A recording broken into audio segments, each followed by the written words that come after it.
इधर Mumbai police Sushant Singh suicide case की गुत्थी सुलझाने में जुटी है। मामले की जांच में जुटी पुलिस ने सुशांत के करीबियों और रिश्तेदारों समेत अब तक 10 लोगों से पूछताछ की है। इसके अलावा गुरुवार को मुंबई पुलिस ने सुशांत की करीबी दोस्त रही रिया चक्रवर्ती से पूछताछ की। लगभग 11 घंटे तक चली इस मैराथन पूछताछ में रिया ने सुशांत के आखिरी दिनों के कई राज खोले हैं। सुशांत की दोस्त रिया से पुलिस ने 11 घंटे की पूछताछ। रिया ने सुशांत की सुसाइड पर पुलिस को क्या क्या बताया, आखिर कैसे हुई सुशांत और रिया की दोस्ती। सुशांत सिंह राजपूत सुसाइड केस की जांच में जुटी मुंबई पुलिस इस मामले में उनकी र्यूमर्ड गर्लफ्रेंड रिया चक्रवर्ती को भी एक अहम कड़ी मान रही है। मुंबई पुलिस ने इस मामले में रिया चक्रवर्ती का बयान गुरुवार को रिकॉर्ड किया है।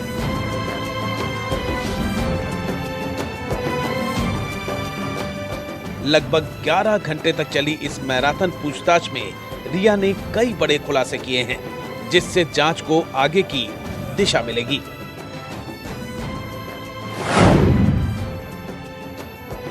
रिया चक्रवर्ती ने पुलिस को बताया कि सुशांत सिंह राजपूत से उनकी मुलाकात साल 2013 में हुई थी। उस वक्त सुशांत शुद्ध देशी रोमांस फिल्म में काम कर रहे थे।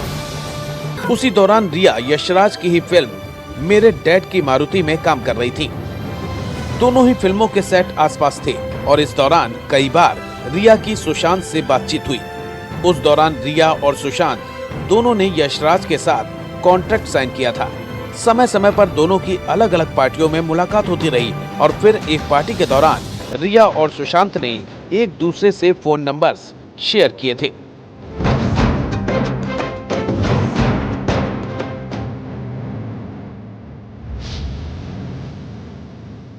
इसके बाद मुलाकातों का दौर चला। रिया के बयान के मुताबिक उस वक्त सुशांत पहले से ही रिलेशनशिप में थे।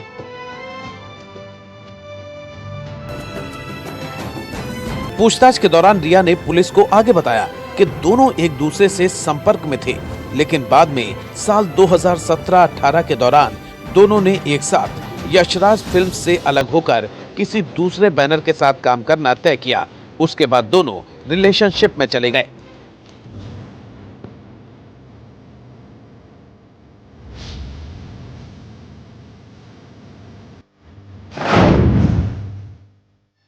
सुसाइड से पहले सुशांत के बदले व्यवहार और उनकी परेशानियों के बारे में उनके कई करीबियों ने जिक्र किया है और जब पुलिस ने रिया से इस बारे में पूछा तो रिया ने कहा कि सुशांत काफी दिनों से अपनी अंदरूनी परेशानी से जूझ रहे थे।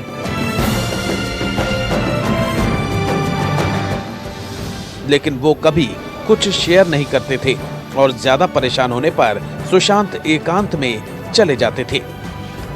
कई बार तो वो लोगों से दूरी बनाने के लिए पुणे के पावना में अपने फार्म हाउस पर एकांतवास में चले जाते थे।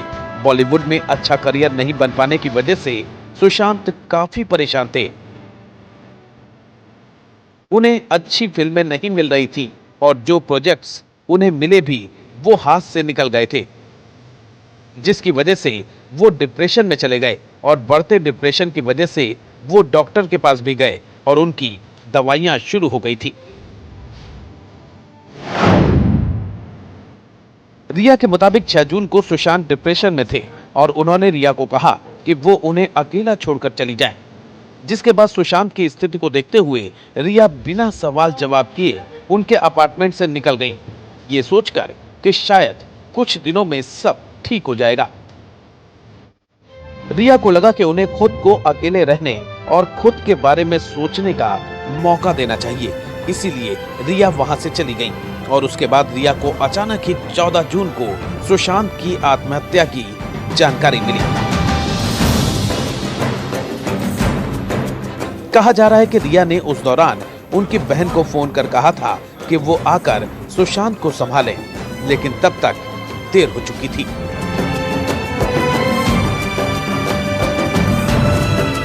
पुलिस से पूछताछ में रिया ने इस बात का भी खुलासा किया कि सुशांत के परिवार वाले रिया को बहुत पसंद नहीं करते थे। सुशांत के मनोचिकित्सक ने भी इस बात का खुलासा किया है कि रिया और सुशांत में झगड़े भी होते रहते थे। सुशांत को अंकिता से ब्रेकअप के बाद वैसा प्यार नहीं मिला था जैसे वो उन्हें चाहती थी। करियर को लेकर सुशांत जब भी परेशान होते थे तो अंकिता उन्हें समझाती थी। अंकिता से ब्रेकअप के बाद सुशांत का नाम कृति सैनन से भी जुड़ा, लेकिन इन रिश्तों के बारे में उन्होंने कभी भी खुलासा नहीं किया।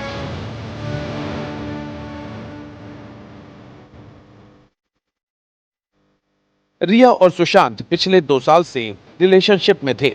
दोनों ने अपने रिश्ते को पब्लिक नहीं किया था। सुशांत और रिया लिव इन में थे और ऐसी खबरें भी आ रही थी कि दोनों नवंबर के महीने में शादी करने वाले थे। लेकिन सुशांत के जाने के बाद अब रिया के दिलो दिमाग पर बस उनकी यादें रह जाएंगी।